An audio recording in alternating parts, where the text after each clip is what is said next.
नमस्कार, मैं हूं यूवी चौधरी और आप देख रहे हैं प्राइम उत्तराखंड न्यूज। आइए चलते हैं आज की मुख्य खबरों की ओर।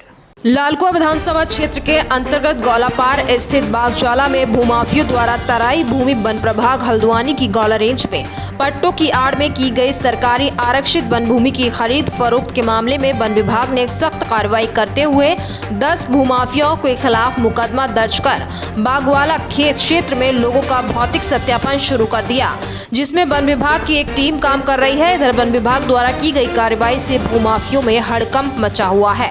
यह मामले की जानकारी देते हुए गौला रेंज के वन क्षेत्र अधिकारी चंदन सिंह अधिकारी ने बताया कि सन 1978 में वन विभाग द्वारा बागजाला क्षेत्र में कुछ परिवारों को 64 पट्टे आवंटित किए गए थे, जिनकी अवधि सन 2008 में समाप्त हो गई थी, जिसके बाद वन विभाग द्वारा सभी पट्टों के नवीकरण को लेकर उक्त परिवारों को नोटिस भी दिए गए थे, लेकिन पट्टों के नवीकरण न करते हुए कुछ भूमाफियों ने उक्त वन भूमि पर खरीद फरोख्त शुरू कर दी थी और भूमाफियों द्वारा 10 रुपए के स्टाम्प वन भूमि को बेचा गया, जिसे भूमाफियों को हर महीने लाखों रुपए की काली कमाई हो रही थी।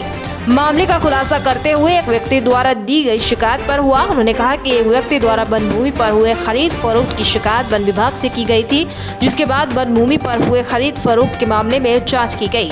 वहीं विभाग द्वारा जांच में पता चला कि कुछ लोगों ने पट्टों की आड़ में वन भूमि पर खरीद फरोख्त की है, जिसमें उनके द्वारा 10 लोगों के खिलाफ पुलिस ने मुकदमा दर्ज किया। साथ ही वन विभाग में भी उनके खिलाफ मामला दर्ज किया गया।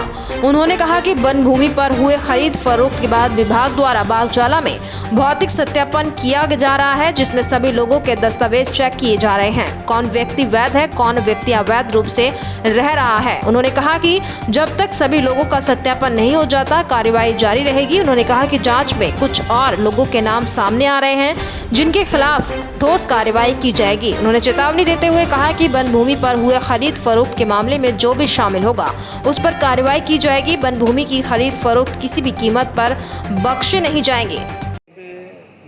ये जो 64 परिवारों को पट्टे दिए गए थे 1978 में, और उनकी जो पट्टों की जो अवधि थी वो 2008 में समाप्त हो चुकी है।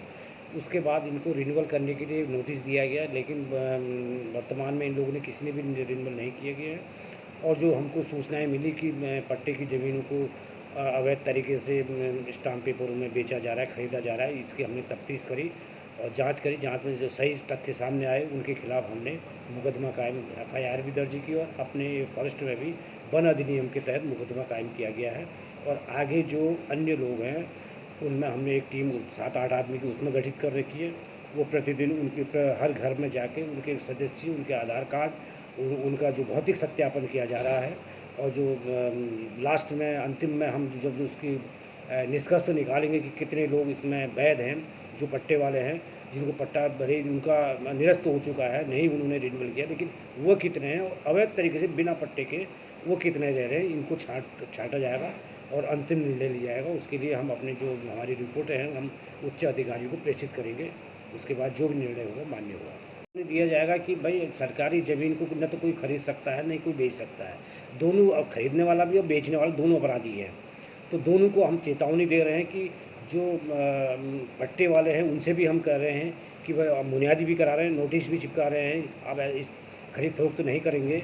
और जो करते हुए अभी हमको सत्यापन में प्राप्त होते हैं, हम और इसमें इनकी संख्या बढ़ने की पूरी संभावना है अपराधियों की। तो उसमें हम ये नहीं सोचेंगे कि ये कौन है क्या नहीं है।